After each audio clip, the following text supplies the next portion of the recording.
Seal internetil on ikka paar head pointi ka, et tuleb mingi tüüpiline, klassikaline spirituaalne mõte, sa räägid selle nagu üle. Siis ta võib-olla natukene läheb sügavamale jälle arusaamade osas nagu. Ise räägid välja nagu. Must ja valge. Kas see on must või valge? Kõik on lihtne, see on ju must, see on valge. Sa vaatad, mõni valge on natukene halli sees ja nagu musta sees. Vaatad musta, ta ei ole päris must, see on mingi nagu tumedama hall, eks ju. Et nii on elus siis selle hea ja halvaga ka. Et muidu on ju lihtne, et see on hea ja see on halb, Jumal on andnud mingid reeglid, eks ju. Me koos saaksime toimida, ühiskondlikud reeglid, loodusseadused.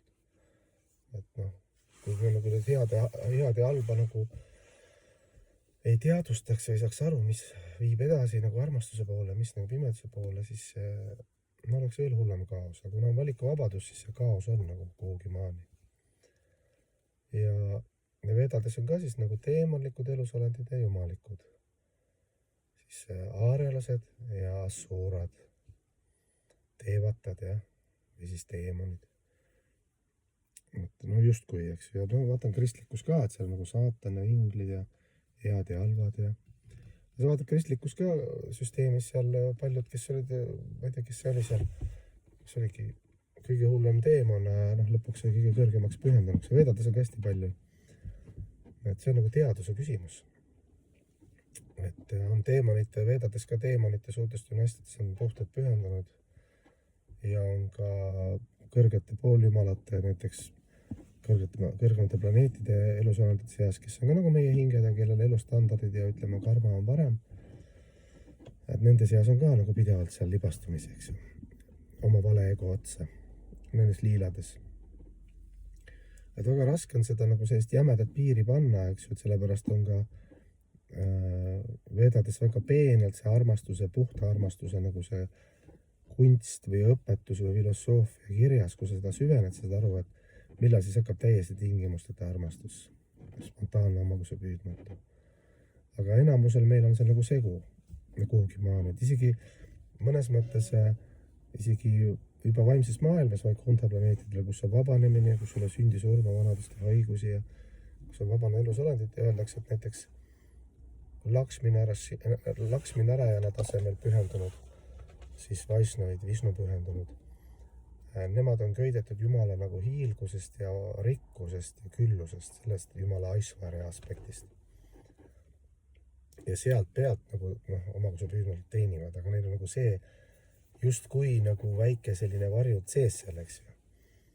Teenime meie kuningat, suurt Jumalat, siin Külluse kuningriigis ma olen ka seda nautinud. Aga siis näiteks Krishna lookal, seal on hoopis teine süsteem, kõige kõrgem, eks ju, vaimne planeet. Seal seletatakse lahti, et isegi Jumal ise unustab vahest ära, et ta on Jumal seal, karjapoiss, joogamaia mõju all. Jumal ühtepidi teadvustab kõik ja samal ajal tuleb õppida mõtlema, samal ajal selles liilas ja mängus ta unustab, et mänguhoos ja armastuse mänguhoos, et ta on ise Jumal ja seal ta on võrdses suhtes näiteks sõpradega või armastuslikes suhetesse karjatüdrukutega kui karjapoiss. See on ka erinevad raasad, erinevad suhted, eks ju, vanemalik suhe, sõbrasuhe, armastatu suhe, teenija isanda suhe. Et need 4 põhiraasat on seal Krishna lookal ja seal, aga seal on ikkagi see tänu selle familiaarsusele, et umbes, et pühendunuks ka oli, rääkis, et Vrindavanis hakkas rääkima seal jutlustama, eks ju, et jutlustama seal kohalikelt, et Krishna on kõrgem Jumala isiksus ja siis nii pühendunud ei saanud aru seal. Et võib-olla on, aga meie jaoks ta nagu pereliige, eks ju, kes seal külas oled sündinud, Vrindavas nii lapsepõlvest saati on Krishna on seal selline lemmik, algne, kangelane. Ühesõnaga selle halva ja hea ja omakuse püüdmatu ja puhta ja omakuse püüdlikkuse ja teemonliku ja jumaliku vahel, seal on ka päris kõva nagu see, et selline eripära või filosoofilised sügavused. Et materiaalses maailmas mõned asjad paistavad nagu lihtne, et see on halb, eks ju, keegi teeb ai kellelegi. Sõimab suvaliselt kedagi võõrast, eks ju, läheb endast välja.